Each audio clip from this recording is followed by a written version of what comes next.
Estamos acá en Código Político, lo prometimos, y acá está Ricardo Alfonsín. Gracias por estar acá, Pero muchas gracias, Julio, a usted, al contrario. En la encuesta de Management and Fit que vimos durante el programa, en el rubro de imagen positiva, el señor es lejos el opositor mejor colocado, con la presidenta con una imagen positiva alta, con Daniel Scioli, que está bien, y Ricardo Alfonsín. Así que... Sí, y yo tengo una en intención de voto también muy diferente.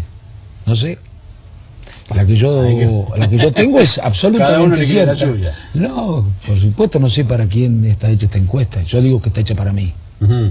Pero que es absolutamente cierta. Muy bien. Ahora, hay segunda vuelta, y en la segunda vuelta estamos nosotros. ¿Cuánto mueve el hecho que se armó la trifecta radical, Alfonsín, Cobo, Sanz? ¿Cuánto mueve el amperímetro de la opinión pública? ¿Es mejor para el radicalismo? Algunos amigos de Cobo, yo los he escuchado decir, esto es para que el radicalismo fracase porque estamos pero ¿cómo separando las fuerzas. No sé, en todo caso, si tuviera algún resultado de esa naturaleza, no es deliberado, ¿no es cierto? No creo que a nadie... Mire, Julio, para mí hay tres cosas que son importantes en la vida, las más importantes. El país, sus habitantes, el partido como herramienta fundamental para trabajar por el país, y mi familia. No haría absolutamente nada que pudiera dañar ni al país, ni a mi partido, ni a la familia. Y creo que no lo he hecho, por lo menos a sabiendas. En realidad, en una cultura política un poco más sofisticada, deberían sentirse orgullosos los argentinos de que hubiera partidos políticos que pudieran resolver, como en Estados Unidos, o como en otros países, que resuelven a través de procesos democráticos sus diferencias, y con elogios y comentarios muy elogiosos desde los medios. Deberían, sentirse orgullosos de que hubiera un partido como la Unión Cívica Radical, que en el caso de no poder resolver sus cuestiones a través de los consensos, lo hace de la única forma legítima que existe, que es a través de un proceso democrático, convocando a los afiliados o a los independientes para que sean ellos con su votito, porque esto no es un regimiento, esto no es un cuartel. Acá se debaten las cosas, se discuten, y a veces no hay coincidencias. Y en esos casos, ¿quiénes resuelven? ¿3 o 4 entre 3 o 4 paredes? No, este es un partido político democrático. No todos los partidos políticos funcionan de esta manera. Y esto revela un déficit de funcionamiento democrático, que es grave porque después se expresa en el gobierno. Cuando no funcionan de manera muy democrática, o cuando no reproducen las estructuras republicanas del Estado, hacia adentro de los partidos, después estas cosas se expresan en el gobierno, y las pagamos en términos económicos, en términos sociales, en términos de convivencia. Así que seamos atentos a lo que pasa con las instituciones, en el país y en los partidos políticos. Cuidado con esos partidos políticos que nunca tienen una diferencia, son muy ordenaditos, muy disciplinaditos, y que nunca hay ninguna disputa por candidatura. Eso no es normal, en ninguna institución. Algo no anda bien. Si eso no pasa en el radicalismo, tampoco pasa en el peronismo. Por lo menos de eso ustedes están vacunados, los dos partidos históricamente más grandes. Hasta hace poco el peronismo era más vertical que nosotros. ¿O no? Sí, bueno. Es un partido armado en su origen desde el Estado y dirigido por... Está bien, gracias a Dios. Yo creo que nosotros necesitamos que se republicanice más el justicialismo, que incorpore a su identidad con fuerza de convicción la dimensión republicana. Lo necesitamos, los argentinos lo necesitamos a eso. No es el peronismo o el justicialismo. Los argentinos necesitamos que los partidos políticos tengan una fuerte identidad republicana. Esas no son cosas opinables. Entiendo que puedan discutir las políticas para el sector agropecuario, que para mí han sido desatinadas, la política tributaria, que para mí han sido también muy equivocadas en muchos aspectos, pero hay cosas que no son opinables. Que el INDEC no puede mentir, eso no es opinable. O alguien podría defender públicamente y decir el INDEC debe mentir. Que el Poder Judicial debe ser independiente, eso no es opinable. O alguien podría decir el Poder Judicial debe ser dependiente del Ejecutivo. Que las provincias deben ser respetadas en sus autonomías y que no hay que quitarles recursos que son de la provincia, no es opinable. Eso es algo que está en la Constitución y es de sentido común y en lo más civilizado.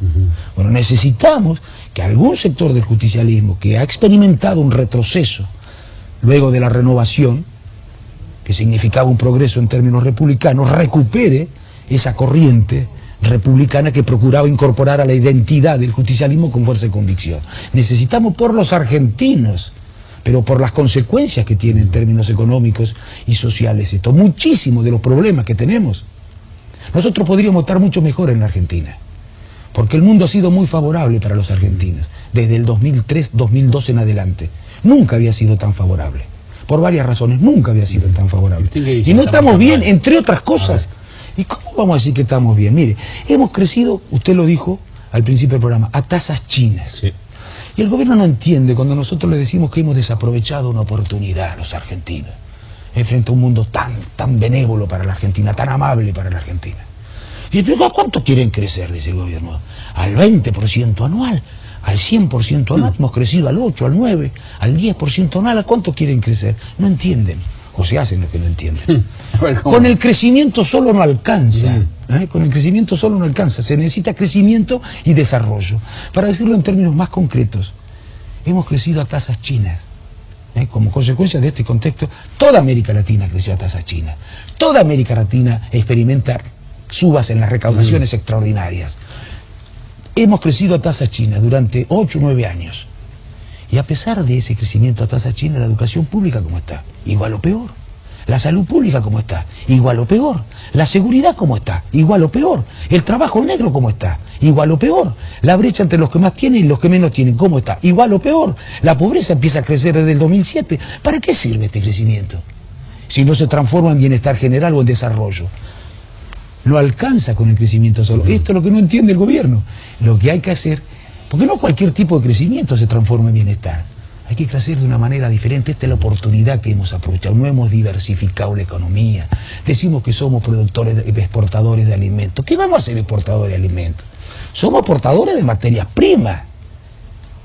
Y luego importamos del mundo los productos elaborados con nuestras materias primas. Hay que diversificar la estructura productiva del país, el abonar hacia adelante y el abonar hacia atrás, y permitiendo que el sector agropecuario dé toda su potencialidad, pero no podemos diversificar el país e industrializarlo a través de actividades vinculadas exclusivamente al sector primario. Lo mismo hacemos con los insumos industriales básicos. Estamos exportando los insumos industriales básicos, siderúrgicos o químicos, y luego importamos el producto elaborado con nuestros insumos. Podríamos desarrollar la siderurgia, mucho más la metalúrgica, la química, el plástico, la química fina. No hacemos nada de esto. No hemos aprovechado esto para desarrollar servicios transables como el diseño, la informática. No hemos apoyado del Estado con una estructura de transporte importante. No hemos pensado en todos estos años la posibilidad de recuperar. ¿Sabe la competitividad que le daría a la Argentina en estas condiciones si recuperáramos los ferrocarriles? Estamos trabajando en un plan con Roca Tagliata de la UIA para recuperar los ferrocarriles en 15 años. Yo creo que lo podemos hacer en menos. ¿Sabe cuánto cuesta traer un contenedor desde Jujuy a Buenos Aires? No tengo idea. ¿Cómo llevarlo desde Buenos Aires a Turquía? Pero además de recuperar competitividad en la economía a través del abaratamiento del transporte, podríamos recuperar la industria ferroviaria. Yo estuve en Tafí Viejo, en Tucumán, hace poco. Recuperar la industria ferroviaria. Por supuesto que hemos quedado obsoletos en tecnología, pero podemos asociarnos con capital e ir aumentando la participación del capital nacional con el tiempo y desarrollar toda una industria ferroviaria que daría trabajo. Bueno, en fin, esto podría producir muchos más puestos de trabajo, podríamos exportar mucho más conocimiento, salario, mucha más divisa. Es extraordinario lo que nos pasa en el mundo si lo aprovechamos. ¿Me deja que le haga una pregunta? Sí, como no, yo porque no quiero hablar de la interna. Porque no quiero hablar de la interna, claro. A ver, ni respira para contarle no de la interna, no come equivocado, es una cosa tremenda. Escúchame, es cierto, el discurso está muy bien, veo que está trabajando seriamente sobre el discurso de un candidato presidencial. Ahora, en la estuvo tan cerca a un presidente como quien le habla. Ninguna. Ni siquiera Duhalde, porque Duhalde no estuvo cerca a un presidente, fue presidente. Ninguna persona estuvo tan cerca a un presidente como quien le habla. Le digo a eso a propósito de los que dicen algunas veces que no se puede ser candidato a presidente sin haber sido gobernador. Con ese criterio no hubiera sido Kennedy presidente, ni Mandela, ni Felipe González, ni Lula, que no habían sido ni gobernador ni intendente. Para compararse, cortito no se queda. Yo no me quedo corto, yo no me comparo con ellos. Digo que esos señores, a los que yo respeto mucho, tampoco habían sido gobernadores ni intendentes. Le vuelvo a preguntar porque yo sí quiero tratar de preguntarle, porque usted hable lo que quiera, no quiero preguntarle a la interna. Todas estas cosas que usted dice. A mí me enseñaron que me tengo que desviar siempre cuando me preguntan una cosa que contestar. Uno pregunta lo que le parece que hay que preguntar y el político bien entrenado contesta lo que quiere. Ahora, yo le pregunto lo siguiente.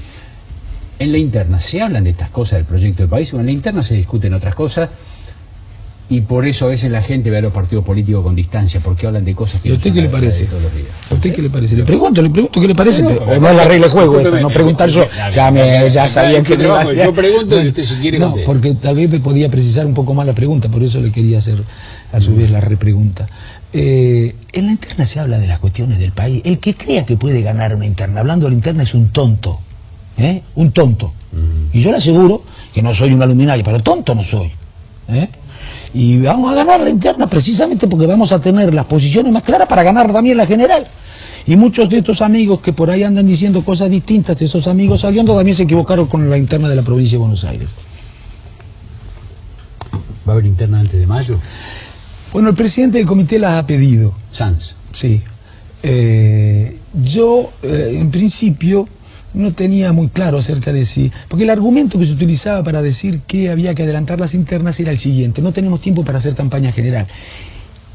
Y esto tiene que ver con su anterior pregunta. Yo decía, a mí no me parece que esto nos afecte el tiempo, porque yo no voy a hacer campaña interna hablando de la interna. Voy a hacer campaña interna para la general, en función de lo que es necesario hablar para una general. Pero lo cierto es que, mire, después del fallecimiento, lamentable fallecimiento de Néstor Kirchner, se empezó a producir un crecimiento en la imagen, en términos de opinión pública con respecto al oficialismo. Y yo creo que esto tiene que ver con el hecho de que existen indefiniciones desde el lado de la oposición, incertidumbres, problemas que todavía no han sido despejados. A ver, la sociedad quiere cambiar, de eso no tengo ninguna duda, no necesito ninguna encuesta, no toda, obviamente. Quiere cambiar, no quiere más de lo mismo, está claro. Alguien me dirá, bueno, pero eso no es suficiente, sería peor que no quisiera cambiar para los que están trabajando por una alternativa. Quiere cambiar. Ahora, al mismo tiempo, este deseo de cambio, que no querer más de lo mismo, esta convicción, esta intuición de la sociedad acerca de que es necesario que nuevos actores políticos gestionen los años venideros en la Argentina, está asociado al miedo también, que tiene que ver con experiencias traumáticas de los argentinos, que es muy bien utilizada, además de este temor por el oficialismo. Y creo que hay que vencer ese miedo. Esta es la principal responsabilidad que tiene el oficialismo. Las mejores propuestas, si no se vencen el miedo, no van a ser consideradas por la sociedad, porque no hay nada más reaccionario además que el miedo. Además, el miedo en general no tiene origen legítimo, ¿no? Bueno, hay que vencer ese temor de la sociedad. Y me parece que ese temor está asociado al hecho de que no hay definiciones, que hay incertidumbre en la oposición. ¿Cuáles son algunas de estas definiciones? No se conocen quiénes son los candidatos, no se conoce cuáles son las alianzas. A partir de esto existe dificultad para difundir los programas. Así que creo realmente deberíamos anticipar y no esperar agosto. No porque no podamos hablar en términos de sobre las cosas sobre las que se habla en una elección general, sino que la sociedad no va a saber hasta agosto quiénes son los candidatos, y esto no es bueno, realmente no es bueno, ni conocer los programas, ni efectivamente cuáles son las alianzas. Esto me parece que no es bueno. Ahora, yo pensaba que Julio Cobos tenía también que coincidir con esto.